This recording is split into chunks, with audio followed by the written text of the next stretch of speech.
Welcome to the second part. If you haven't seen the last video yet, please watch that before watching this video, because that video has the basic information needed for this video.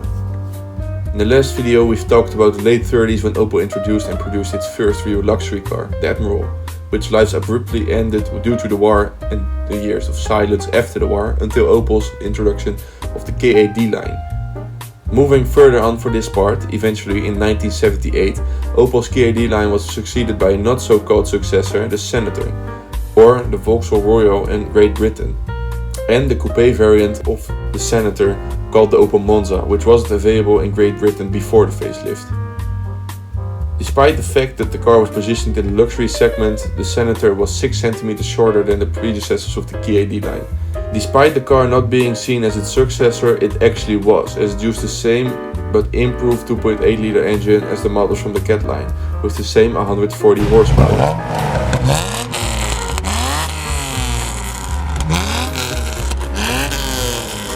Besides this engine, Opel also aimed at better fuel consumption with a 3-liter engine powered by a fuel injection and a non-injection version, both producing 180 horsepower.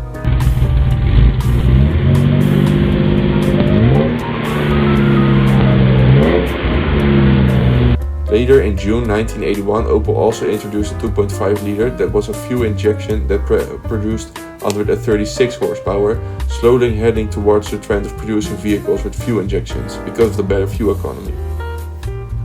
Eventually, Opel had some problems with the unique selling points of the Senator and the Monza.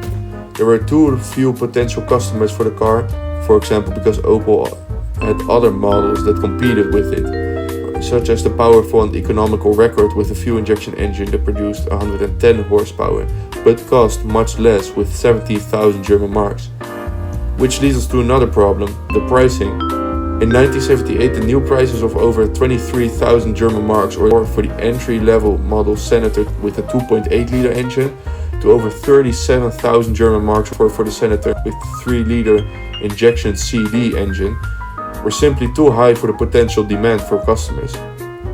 The same year, in 1981, the Senator and Monza received multiple minor updates that needed care, such as bigger mirrors because of the old mirrors would slowly fold to the driver and passenger's side windows at high speeds, and eventually in 1982, the 2.8S engine that was originally in the CAT line was discontinued as it was replaced by a 2.5 liter engine that was fuel injected. And the car also received a facelift this year, restyling the entire interior and exterior of the car.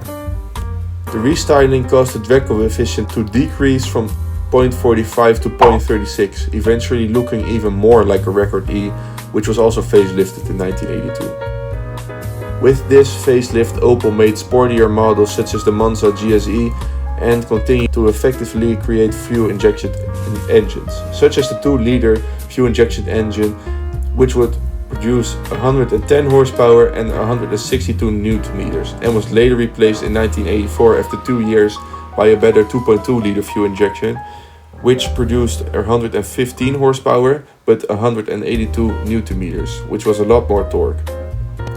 Besides new petrol engines, Opel also introduced a 2.3 liter turbo diesel engine, which produced 85 horsepower and 183 Nm, and had an average fuel consumption of only 7.6 liter per 100 kilometers. Eventually, the Senator and the Monza had better fuel economy than the predecessor. Eventually, the Senator A and Monza A were a little bit less luxurious than the competition, and they sometimes had a lack of quality issues. Something that cars in this price range just can't have, as it's their unique selling point. The Senator got a second generation in 1987. However, the Monza didn't have one, as it was made for only one generation between 1978 and 1986. This generation was based on the Omega that came out 1 year prior, but was bigger than the Senator A, as the B grew 10 cm in length and 6 cm in width. This caused the car to almost look nothing like the Senator A and was better equipped than ever. Engine-wise, the Senator B took over some engines from the Senator A, but with small improvements, such as the 2.5 liter injection and the 3 liter injection, which were both available from 1987 to up to 1989. The 3 liter E was the most powerful engine, which eventually produced 204 horsepower due to 24 valves, pushing the car from 0 to 100 in around 8 seconds, which was much faster than the Senator A did. As a luxury car, there were many options, but also much was standard, such as air conditioning. An option, for example, was the leather seats and heated seats for both front and rear seats, and electronic air conditioning that even included a refrigerator in a glove box.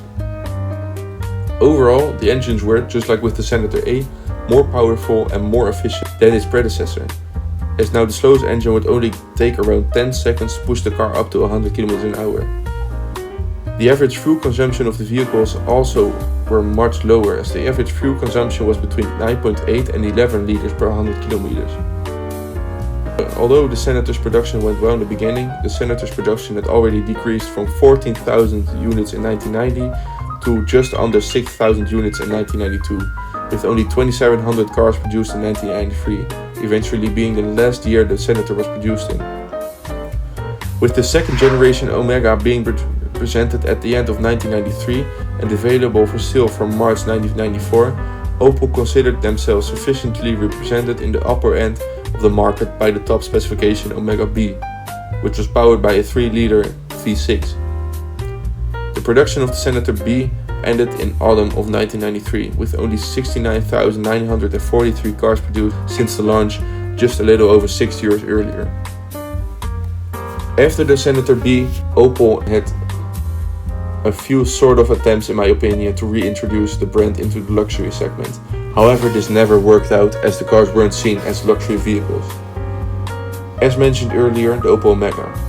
The Opel Omega was the successor of the Senator.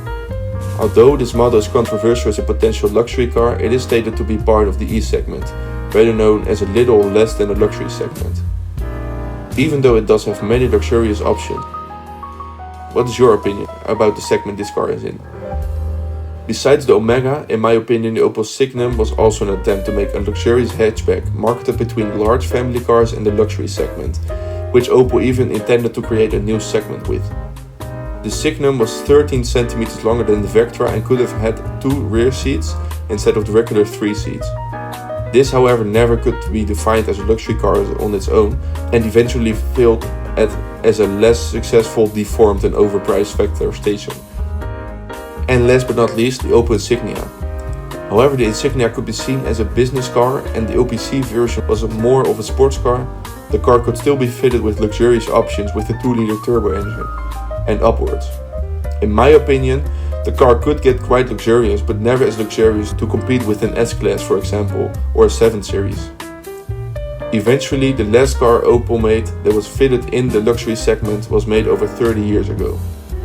Would Opel possibly have had a chance in the luxury segment of today? Let me know in the comments. And thanks for watching, and don't forget to like and subscribe for more, and I'll see you in the next video.